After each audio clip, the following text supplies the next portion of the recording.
आइए करते हैं प्रश्नावली 9.1 का क्वेश्चन नंबर 10। सिद्ध करो कि बिंदु 1,1 -2,7 तथा 3, -3 संरेख है। तो यहाँ पर हमको तीन बिंदु दिए गए हैं और हमको ये बता रहे हैं कि क्या ये तीनों बिंदु संरेख हैं। संरेख का अर्थ होता है कि ऐसे बिंदु जो एक ही सीध में स्थित हो। तो संरेख सिद्ध करने के लिए पहले हम इन तीन बिंदुओं को ए, बी और सी मान लेते हैं।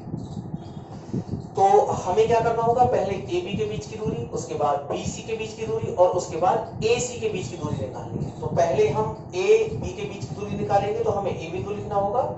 ए बिंदु है हमारे पास 1,1 और हमारे पास बी बिंदु है -2,7। इसे हम x1 y1 मानेंगे, इसको हम x2 y2 मानेंगे। तो देखिए ए बी के बीच की दूरी निकालने के लिए हमारे पास दूरी फॉर्मूला है x2 - x1 का होल स्क्वायर और प्लस में y2 - y1 का होल स्क्वायर। अब आप ए बी का मान निकालने के लिए, ए बी के बीच की दूरी निकालने के लिए इनका मान रख दीजिए। x2 का मान हमारे पास -2 है, माइनस आ जाएगा। x1 का मान 1 है का होल स्क्वायर, y2 का मान 7 माइनस y1 का मान 1 का होल स्क्वायर। अब देखिए ए बी इक्वल टू आ जाएगा हमारे पास, दोनों चिन्ह समान है तो 2 में 1 जुड़ेगा तो 2 और 1 3 माइनस का 3 का स्क्वायर और यहाँ पर 7 में से 1 ले तो 6 का स्क्वायर। तो ए बी बराबर हमारे पास हो जाएगा 3 तिया 9 और 6 का वर्ग करेंगे तो 36। और यदि दोनों को जोड़ेंगे तो हमारे पास अंडर रूट कितना आ जाएगा 45। और अंडर रूट 45 का जो मान होता है यदि हम वर्गमूल निकालेंगे तो देखो कैसे आएगा। यहाँ 45 में 5 का भाग 9 बार, 3 का भाग 3 बार, 3 एकम 3। इसका जोड़ा बन गया तो यहाँ से 3 ले लेंगे और इसका जोड़ा नहीं बना तो यहाँ पर ले लेंगे अंडर रूट 5। तो हमारे पास मान आ गया ए बी का 3 अंडर रूट 5। अब हम बी सी के बीच की दूरी निकालेंगे तो हमको बी बिंदु लिखना पड़ेगा। बी बिंदु हमारे पास है -2,7 और सी बिंदु हमारे पास है 3, -3। इस बार ये x1 y1 होगा और इस बार ये x2 y2 होगा। तो देखिए बी सी के बीच की दूरी निकालेंगे, under root x2 3 minus x1 minus में है, यहाँ भी माइनस है, प्लस बन जाएगा और x1 का मान 2 का होल स्क्वायर, y2 माइनस का 3, y2 माइनस y1 7 का होल स्क्वायर।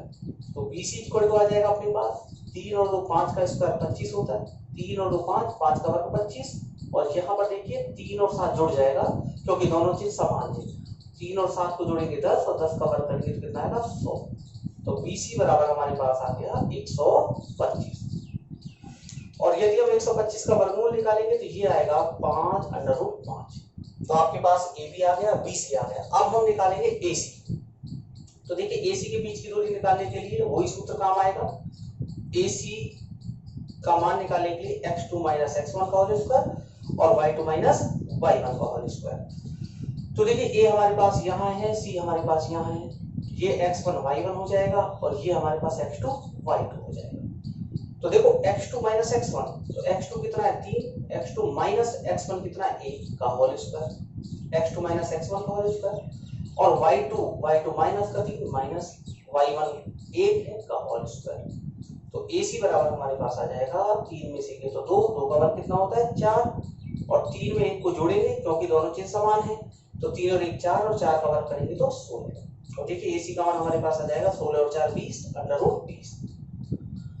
और अंडर रूट 20 को हम कैसे लिख सकते हैं 2 अंडर रूट 5। ये हमारे पास AC का मान हो गया। अब बात करेंगे कि क्या ये तीनों बिंदु संरेख है। तो देखिए संरेख करने के लिए हमें क्या करना होगा, यहाँ पर हमारे पास AB का मान 3 अंडर रूट 5 है और AC का मान कितना है 2 अंडर रूट 5।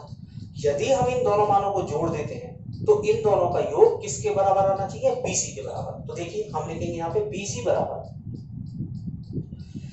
बराबर AB और प्लस क्या होगा हमारे पास AC। यदि हम इन दोनों को जोड़ेंगे तो इन दोनों का जोड़ किसके बराबर आना चाहिए, तब हम कह सकते हैं कि ये तीनों बिंदु कैसे होंगे संरेख। तो BC का मान हमारे पास कितना है 5 अंडर रूट 5, AB का मान हमारे पास कितना है 3 अंडर रूट 5 और AC का मान हमारे पास कितना है 2 अंडर रूट 5। अब देखिए यहाँ पर 5 अंडर रूट 5 आएगा, यहाँ पे 3 और यहाँ पे 2, तो 3 में 2 को जोड़ेंगे तो 5 और यहाँ भी कितना हो जाएगा 5 अंडर रूट 5। तो देखिए ये भी 5 अंडर रूट 5, ये भी 5 अंडर रूट 5। अतः हम कह सकते हैं कि ये तीनों बिंदु कैसे हैं, संरेख हैं। ये है आपका क्वेश्चन नंबर 10। देखिए क्वेश्चन नंबर 11, एक्स अक्ष पर वह बिंदु ज्ञात करो जो बिंदुओं -2 -5 2 -3 से समान दूरी पर स्थित है। तो देखिए सवाल में आपको दिया गया है कि एक्स अक्ष पर कोई बिंदु है, तो हमने यहाँ पे लिखना है एक्स अक्ष, और एक्स अक्ष पर जो निर्देशांक होते हैं वो x, 0। एक्स अक्ष पर y का मान कितना होता है 0, तो इसलिए हमारे पास x अक्ष पे जो निर्देशांक होंगे वो होंगे x, 0। यदि यहाँ पे y अक्ष लिखा होता तो हम लिखते 0, y। तो x अक्ष पे y का मान 0 होगा, इसलिए हम लिखेंगे x, 0। अब इस बिंदु की दूरी, हमें दो बिंदु दिए गए हैं, एक दिया गया है -2, -5, और एक दिया है हमको 2, -3। इस बिंदु की दूरी जो x अक्ष पर है उससे इस बिंदु की दूरी इन दोनों बिंदुओं से कैसी है, समान। यहां पर लिखा हुआ है कैसी दूरी है, समान। तो हमको वो बिंदु निकालना है। तो देखिए हमें क्या करना है, यहां हम इसको a मान लेते हैं, यहां पर हम इसको b मान लेते हैं, और इसको क्या मान लेते हैं, p। ये बिंदु इन दोनों से कैसी दूरी पर है, समान। तो हम लिख सकते हैं कि जितना मान pa का है, pa का मान किसके बराबर है, pb के बराबर। तो अब देखिए इधर हम PA के बीच की दूरी निकालेंगे, यहाँ पर PB के बीच की दूरी निकालेंगे। तो यहाँ पर हम दूरी सूत्र का प्रयोग करते हैं, √x2 - x1 का whole square plus y2 - y1 का होल स्क्वायर। ये तो PA के लिए, और यहाँ पर PB के लिए √x2 - x1 का होल स्क्वायर और y2 - y1 का होल स्क्वायर। अब देखिए PA की बात करते हैं, तो ये हमारे पास A बिंदु पहला है, इसलिए x1 y1 होगा इसका मान, और यहाँ पर इसे हम कहेंगे x2 y2। ये है PA के लिए। और PB के लिए पहला बिंदु B है, इसलिए इसको x1 y1 मानेंगे और इसको हम x2 y2 मानेंगे। आप चाहो तो इसको x1 y1, इसको x2 y2 और इसको x2 y2 भी मान सकते हो। चलिए देखिए अब आगे, दोनों पक्षों का वर्ग करेंगे, वर्ग करने पर अंडर कैंसिल हो जाएगा, तो ये अंडर आपस में कैंसिल हो गए। अब यहाँ पर देखिए x2 का मान आपको रखना है, x2 हमारे पास है x, और x1 का मान हमारे पास है -2, और यहाँ भी माइनस ये +2 हो जाएगा का होल स्क्वायर, प्लस y2 का मान हमारे पास 0 है, और y1 का मान हमारे पास -5 है, जो किसका हो जाएगा, +5 का होल स्क्वायर। अब PB की बात करेंगे, तो PB के लिए x2 का मान हमारे पास x है, माइनस x1 का मान 2 है का होल स्क्वायर, प्लस y2 का मान हमारे पास 0 है, माइनस y1 का मान हमारे पास -3 है, जो इस माइनस से क्या हो जाएगा, प्लस का होल स्क्वायर। देखिए यहाँ पे ध्यान रखना, अंडर से अंडर कट जाएगा, या आप दोनों पक्षों का वर्ग करोगे तो वर्ग करने पर स्क्वायर हट जाएगा, वर्ग करने पर ये जो अंडर है हट जाएगा। अब देखिए हमारे पास ये कंडीशन आ गई। अब यहाँ पे देखिए a + b का होल स्क्वायर सर्व समीकरण लगा के इसको हम हल करेंगे। तो देखिए कैसे हल करते हैं। सबसे पहले आपको क्या काम करना है, इस x का स्क्वायर करना है, ये x का स्क्वायर हो गया। इसके बाद आपको क्या करना है, 2 का स्क्वायर करना है, तो ये 2 का स्क्वायर हो गया। इसके बाद आपको इन तीनों का मल्टीप्लाई करना है, यानी 2 गुणा 2 गुणा 4, 2 गुणा 2 गुणा x, 2 गुणा 2 गुणा x। अब देखिए चेक करते हैं, a + b का होल स्क्वायर क्या होता है, a + b का होल स्क्वायर होता है a² + b² + 2ab। a का मान x रखना है और b का मान 2 रखना है। तो इस प्रकार से हम इसको हल कर सकते हैं।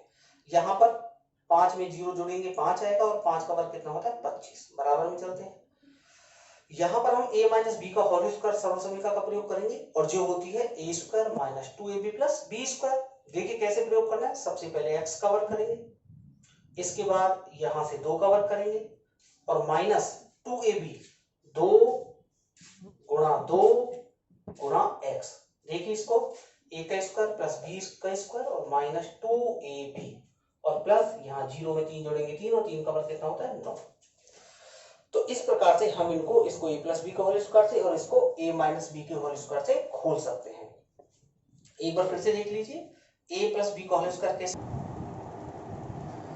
तो देखिए आपको किस प्रकार a + b का होल स्क्वायर का प्रयोग करना है, a का स्क्वायर यानी पहली संख्या का स्क्वायर, b का स्क्वायर यानी दूसरी का स्क्वायर, और +2ab पहली 2 लगाना है, फिर आपको a का मान x लिखना है और b का मान 2 लिखना है। इस प्रकार आप इसको हल कर सकते हैं। तो देखो हमारे पास अब आ गया x की पावर 2 इधर भी है, x की पावर 2 इधर भी है।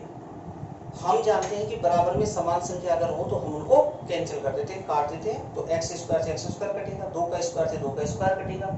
और अब देखते हैं हमारे पास क्या है, 2 दूनी 4x प्लस का 4x और प्लस का 25 आया हमारे पास। और यहाँ पर देखिए 2 दूनी 4x माइनस का 4x और प्लस का यहाँ पे कितना है 9। अब 4x के पास 4x को ले आओ आप, जब इस माइनस 4x को इस साइड में लेके आएंगे तो इसका चिन्ह बदल जाएगा, तो ये प्लस का हो जाएगा। 4x जब इस साइड आ रहा है तो यहाँ पे 9 बचेगा और ये 25 प्लस का जब इधर जाएगा तो किसमें हो जाएगा माइनस में। तो 4 और 4 8x हो गया हमारे पास और 25 में से 9 गए तो माइनस का 16 बचेगा और x बराबर यदि हम निकालेंगे तो माइनस 16/8। 8 का भाग इसमें देंगे तो 2 बार जाएगा। तो हमारा आंसर आ गया x का मान। देखो हमने बिंदु माना था x अक्ष पर x, 0 तो x का मान तो -2 आ गया और 0। तो हमारा आंसर हो गया -2, 0।